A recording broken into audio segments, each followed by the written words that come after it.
Shalom beloved people, Bapak Ibu Saudara yang dikasihi Tuhan, bagaimana cara kita memandang kesulitan yang sedang kita hadapi seringkali akan menentukan apakah kita akan keluar berkemenangan atas hal itu. Ketika kita sedang menghadapi tantangan atau berbagai hal yang menghadang kita, mudah sekali untuk kita merasa kewalahan dan mulai berpikir, oh saya tidak akan pernah dapat mengatasi hal ini. Sebaiknya saya belajar beradaptasi untuk hidup bersama dengan masalah ini.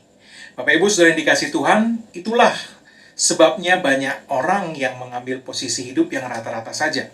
Namun demikian, firman Tuhan dalam kitab Korintus berbicara mengenai bagaimana Tuhan sesungguhnya sudah meletakkan segala sesuatu di bawah kaki kita.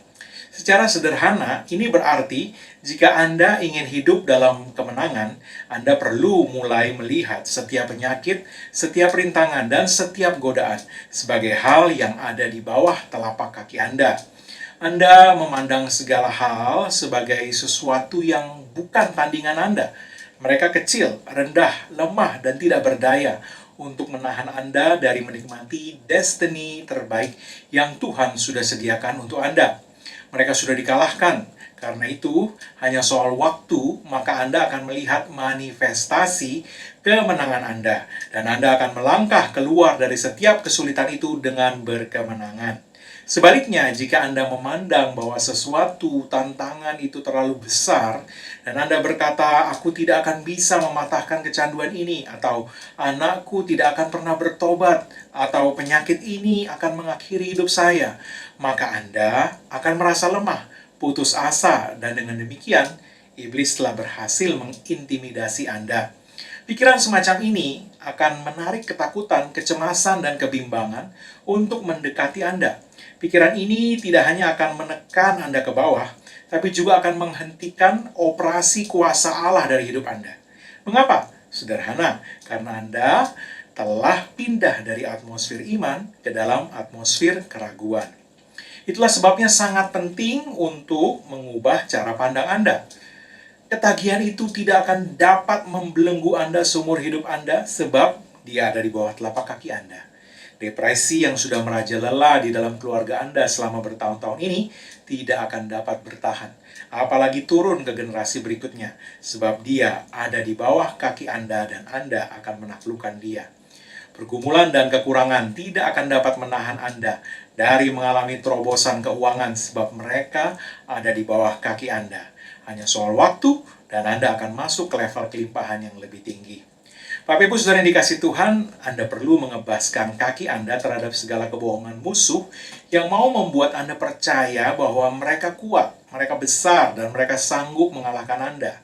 Kebaskan kebohongan iblis itu dari kaki Anda. Debu-debu tipu muslihatnya, kebaskan itu.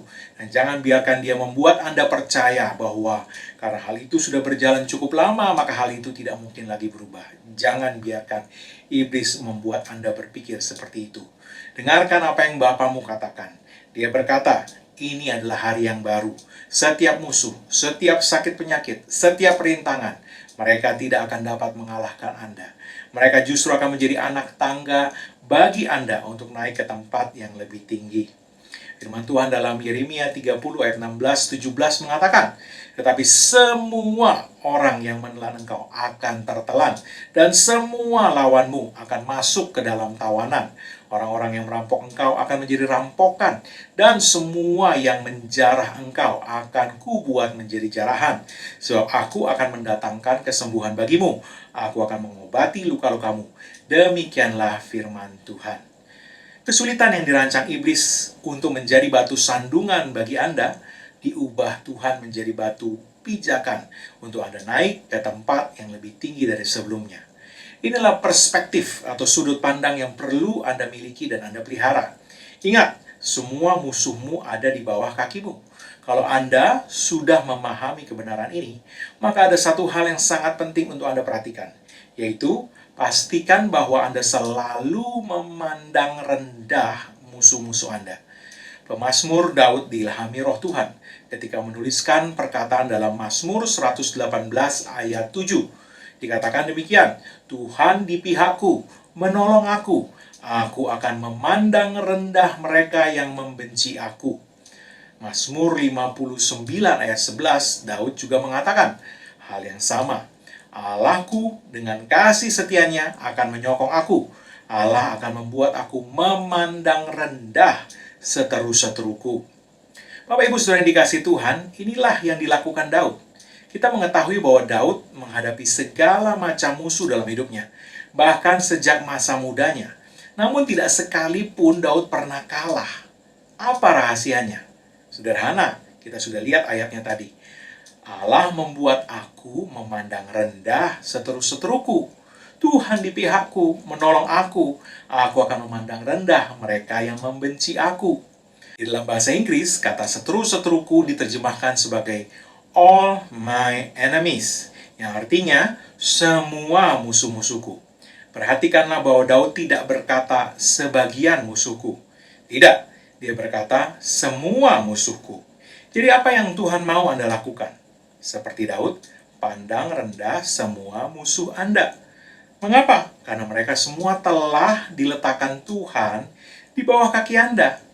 Efesus 1 ayat 22-23 mengatakan, dan segala sesuatu telah diletakkannya di bawah kaki Kristus, dan dia telah diberikannya kepada jemaat sebagai kepala dari segala yang ada. Jemaat yang adalah tubuhnya. Artinya, kalau segala sesuatu ada di bawah kaki Kristus dan jemaat adalah tubuhnya, berarti segala sesuatu ada di bawah kaki Anda. Jemaat yang adalah tubuhnya, yaitu kepenuhan Dia yang memenuhi semua dan segala sesuatu. Mungkin Anda sedang menghadapi situasi yang dimana Anda merasa semua itu tidak di bawah kaki Anda. Penyakit itu kelihatan besar, kesulitan ekonomi itu kelihatan mustahil diatasi. Mungkin Anda sudah bergumul dengan ketagihan ini atau itu selama bertahun-tahun. Pada dasarnya, kelihatannya mereka semua tidak berada di bawah kaki Anda. Bapak Ibu Saudara yang dikasihi Tuhan, ingatlah, Anda tidak hidup berdasarkan apa yang Anda lihat. Anda harus hidup berdasarkan apa yang Anda tahu dari firman Tuhan. Dan apa yang firman Tuhan katakan, kita hidup oleh iman, bukan oleh melihat. Di alam natural, mungkin semua hal itu kelihatan besar, seperti Goliat. Tapi saat Anda berbicara kepada segala kesulitan itu, dengan iman sebagaimana yang dilakukan oleh Daud, Anda perlu melakukannya sambil memandang rendah semua hal itu. Sebab Tuhan sudah meletakkan mereka di bawah kaki Anda. 1 Samuel 17 ayat 45-46 mengatakan, tetapi Daud berkata kepada orang Filistin itu, maksudnya kepada Goliat ya, engkau mendatangi aku dengan pedang dan tombak dan lembing, tetapi aku mendatangi engkau dengan nama Tuhan semesta alam, Allah segala barisan Israel yang kau tantang itu. Hari ini juga Tuhan akan menyerahkan engkau ke dalam tanganku, dan aku akan mengalahkan engkau dan memenggal kepalamu dari tubuhmu. Hari ini juga aku akan memberikan mayatmu dan mayat tentara orang Filistin kepada burung-burung di udara dan kepada binatang-binatang liar. Seperti Daud berbicara dan melecehkan Goliat, pandang rendah persoalan Anda saat Anda berbicara kepada mereka. Pandang rendah depresi dan ucapkan perkataan iman. Pandang rendah ketakutan dan ucapkan perkataan iman. Saya pernah mendengar seseorang mengatakan, kalau Anda ingin mengatakan sesuatu kepada musuhmu, tuliskanlah itu di sol sepatu Anda, sebab di sanalah musuhmu berada. Anda pasti pernah melihat ketika sebuah pertandingan tinju besar akan digelar, kedua petinju yang akan bertanding akan tampil dalam konferensi pers, dan mereka akan berpose berhadap-hadapan dengan wajah mereka hampir bersentuhan satu dengan yang lain. Kedua petinju itu akan saling memelototi lawannya, berusaha mengintimidasi lawannya itu. Kemudian mereka juga akan saling mengatakan, aku lebih kuat, lebih besar, lebih garang. Kamu tidak akan mampu mengalahkan saya. Bapak Ibu Saudara yang dikasihi Tuhan, saat Anda berhadapan dengan musuh yang sedang berusaha menghalangi Anda dari menikmati destiny terbaik yang sudah disediakan Tuhan untuk Anda, entah itu soal kesehatan atau soal tabiat buruk, atau masalah ketidakadilan yang Anda alami. Sesungguhnya situasinya mirip-mirip dengan gambaran dua petinju tadi. Namun demikian, ada satu perbedaan besar. Perbedaan besarnya adalah Anda tidak sedang berdiri berhadap-hadapan dengan wajah yang hampir menempel dengan musuh Anda. Tidak. musuh Anda tidak selevel dengan Anda. Gonggongan musuh Anda memang kedengaran garang dan dia mau Anda gentar saat Anda mendengar gonggongannya. Gonggongan sakit penyakit, gonggongan ketidakadilan, atau gonggongan masalah dalam pekerjaan atau rumah tangga. Memang kedengaran garang, sebab suaranya kedengaran besar dan keras sehingga Anda seperti sedang berhadapan dengan sesuatu yang berukuran besar dan kuat. Tapi pada kenyataannya, kebenarannya, dia bukan tandingan Anda. Kebenaran firman Tuhan berkata, Anda seperti juara dunia tinju kelas berat, dan musuh Anda hanyalah semut kecil di tanah. Kalau Anda mau melihat matanya, Anda bahkan harus menunduk ke bawah dan memicingkan mata Anda, sebab dia begitu kecil, sedang Anda, Tuhan sudah menjadikan Anda lebih dari seorang penakluk. You are more than a conqueror. Allah yang terlebih besar dari segalanya ada di dalam Anda. Kekuatannya yang memenuhi Anda tidak ada batasnya, sebab dialah Sang Maha Pencipta. Sedangkan musuh Anda, kekuatannya hanyalah kekuatan makhluk ciptaan saja, dan itu pun terbatas. Bapak Ibu Saudara yang dikasihi Tuhan, firman Tuhan berkata, jika Allah di pihak kita, siapa yang berani melawan kita? Jadi berhentilah mengatakan kepada diri Anda sendiri perkataan-perkataan kekalahan yang hanya mengecilkan iman dan hati Anda sendiri. Saya akan selalu bergumul dalam hal ini. Saya tidak akan pernah bisa lepas dari ikatan ini. Saya tidak akan pernah hidup bebas dari hutang-hutang saya. Ubah cara pandang Anda hari ini. Change your perspective. Anda tidak lemah. Anda bukan pecundang. Anda tidak rendah diri. Anda dipenuhi kuasa yang membuat Anda mampu melakukan segala perkara. Roh yang sama yang membangkitkan Kristus dari kematian sekarang tinggal di dalam Anda.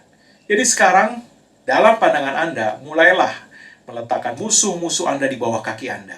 Bukankah Tuhan sudah berkata, sesungguhnya aku telah memberikan kepadamu kuasa untuk menginjak ular dan kalajengking dan segala kekuatan musuh. Lukas 10 ayat 19 mengatakan demikian. Perhatikan kata menginjak dalam ayat ini. Terjemahan lain menggunakan kata trample, menginjak-injak dan meremukkan. Jika Anda mau mengambil perspektif yang diberikan oleh Tuhan sendiri, seperti perkataan pemazmur Daud tadi, Allah akan membuat aku memandang rendah seterus-teruku. Jika Anda mau mulai memandang rendah semua rintangan dalam hidup Anda, memandang dengan cara firman Tuhan katakan, melihat bahwa semua itu ada di bawah kaki Anda, sebagai musuh yang sudah dikalahkan, sudah dilucuti, sudah diikat, sudah dipertontonkan dalam pawai kemenangan Yesus atas mereka. Maka yang terjadi adalah keberanian percaya akan bangkit di dalam hati Anda. Iman akan bangkit. Atmosfer iman akan mengelilingi Anda. Hidup Anda berjalan dalam atmosfer iman. Perkataan Anda akan melepaskan kuasa iman. Dan iman Anda akan menjadi aktif untuk menyambut kuasa Tuhan bekerja dalam hidup Anda dengan cara dan kapasitas yang sama sekali baru bagi Anda. Haleluya! Saya akan menutup pengajaran firman iman kali ini dengan sebuah kesaksian mengenai seorang wanita yang didiagnosa dengan penyakit kanker. Usia wanita ini masih di awal 30-an. Sebelumnya dia selalu sehat. Saat laporan medis tentang kesehatannya itu dia dengar, tentu dia sangat terkejut. Sebelumnya wanita ini sangat periang. Namun sejak dia mendapat laporan medis itu, dia sangat berubah. Dia menjadi depresi. Yang memenuhi pikirannya hanyalah betapa berat penyakitnya dan bahwa dia tidak akan selamat dari penyakit itu. Apa yang terjadi adalah bukannya melihat ke bawah dan menganggap rendah seteru-seterunya, wanita ini malahan memandang ke atas dan menganggap tinggi mereka. Pandangannya sendiri itu yang meletakkan musuh-musuhnya, penyakit, depresi, dan keputusasaan di tempat yang tinggi dan berkuasa. Maka jadilah mereka raksasa-raksasa di dalam pikiran wanita ini. Bapak Ibu Saudara yang dikasihi Tuhan, sadarilah bahwa tempat pertama seseorang mengalami kekalahan adalah di medan peperangan yang bernama pikiran kita sendiri. Jika Anda melihat bahwa tantangan itu terlalu besar, maka jadilah dia terlalu besar bagi Anda. Orang Israel berkata bahwa bangsa Kanaan itu raksasa dan mereka melihat diri mereka sendiri seperti belalang. Maka yang terjadi adalah demikian juga orang-orang Kanaan itu melihat orang Israel. Ini yang dikatakan Bilangan 13 ayat 33. Orang Kanaan melihat orang Israel seperti belalang, sebab orang Israel sendiri sudah melihat diri mereka sendiri seolah belalang di hadapan raksasa. Apa yang terjadi selanjutnya adalah memang orang Israel pada waktu itu kalah dari orang Kanaan. Tapi contoh sebaliknya adalah Yosua dan Kaleb. Di saat orang Israel lain berkeluh kesah betapa besar dan kuatnya orang Kanaan, Yosua dan Kaleb malah berkata dalam Bilangan 14 ayat 9, "Janganlah takut kepada bangsa negeri itu, sebab mereka akan kita telan habis." Dalam terjemahan bahasa Inggris malahan diterjemahkan bahwa Yosua dan Kaleb mengatakan bahwa orang-orang Kanaan, raksasa-raksasa itu, hanyalah roti, sesuatu yang akan mereka telan habis. Apa yang terjadi kemudian? Yosua dan Kaleb sungguh masuk dan menaklukkan orang Kanaan. Dan mereka masuk ke tanah perjanjian sesuai dengan janji Tuhan. Kalau Anda melihat bahwa musuh Anda terlalu kuat, cara pandang Anda itu akan menahan Anda dalam kekalahan. Sebaliknya, jika Anda melihat mereka di posisi di mana Tuhan sudah menempatkan mereka, yaitu di bawah telapak kaki Anda, maka Anda akan melihat manifestasi kemenangan itu terjadi dalam hidup Anda. Itulah sebabnya saat Daud melawan Goliat tadi, walau ukuran Goliat jauh lebih besar dari Daud dan memang secara fisik lebih kuat dari Daud, juga lebih berpengalaman, dan perlengkapan perangnya pun lebih lengkap dan lebih baik. Tapi kita sudah lihat di ayat yang kita baca di awal pengajaran tadi, hal pertama yang dikatakan Daud adalah, "Aku akan mengalahkanmu dan memotong kepalamu dan memberikan mayatmu untuk menjadi makanan burung dan binatang liar." Inilah contoh musuh yang dipandang rendah oleh Daud. Dengan iman, Daud melihat bahwa Goliat itu kecil. Jika Daud membiarkan mata jasmaninya yang berbicara, maka dia akan terintimidasi dengan ukuran, kekuatan, dan pengalaman berperang Goliat. Daud akan kelihatan kecil dan kehilangan iman dan keberanian untuk menghadapi Goliat. Dan kita tidak akan pernah mengenal kisah Daud melawan Goliat yang begitu terkenal, sehingga tidak hanya dikenal oleh orang-orang Kristiani, tapi bahkan oleh seluruh dunia. Bapak Ibu Saudara dikasihi Tuhan, kita melihat bahwa Daud mengerti prinsip kebenaran firman Tuhan ini. Daud tahu pentingnya melihat musuh-musuhnya sebagai makhluk tidak berdaya yang ada di bawah telapak kakinya. Kembali lagi kepada wanita tadi, hamba Tuhan yang menceritakan kesaksian ini menasihati wanita tadi bahwa dia perlu mengubah caranya memandang musuh-musuhnya. Mulailah memandang rendah kanker. Walau secara natural kelihatan besar, tetapi matikan saklar mata jasmani dan nyalakan saklar mata iman Anda. Lihatlah bahwa Allah ada di pihak Anda. Dia ada di dalam Anda. Sekali-kali Dia tidak akan meninggalkan Anda, apalagi membiarkan Anda. Sebab Dia setia. Lihatlah bahwa Anda tidak kecil. Anda besar, sebab Tuhan bersama Anda. Anda bukan minoritas, sebab Anda bersama Tuhan. Itulah kekuatan mayoritas. Mengapa? Sebab Tuhanlah sang pengambil keputusan terakhir yang berkuasa menetapkan hasil akhir dari segala perkara.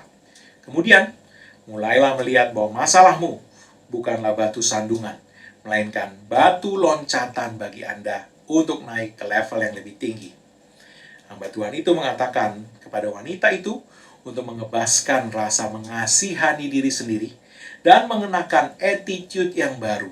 Attitude seorang conqueror, seorang penakluk. Nah, mulai mendeklarasikan seperti Daud. Kanker, kamu tidak akan mengalahkan saya. Kamu ada di bawah kaki saya. Saya pasti akan memenuhi destiny terbaik yang Tuhan sudah sediakan bagi saya. Saya akan menjalani hidup saya sampai genap usia saya sebagaimana ditetapkan firman Tuhan. Dalam keadaan sehat sempurna. Saya seorang pemenang, bukan seorang pecundang. I am a victor, not a victim. Bapak Ibu Saudara dikasih Tuhan, wanita ini kemudian mengubah sikapnya.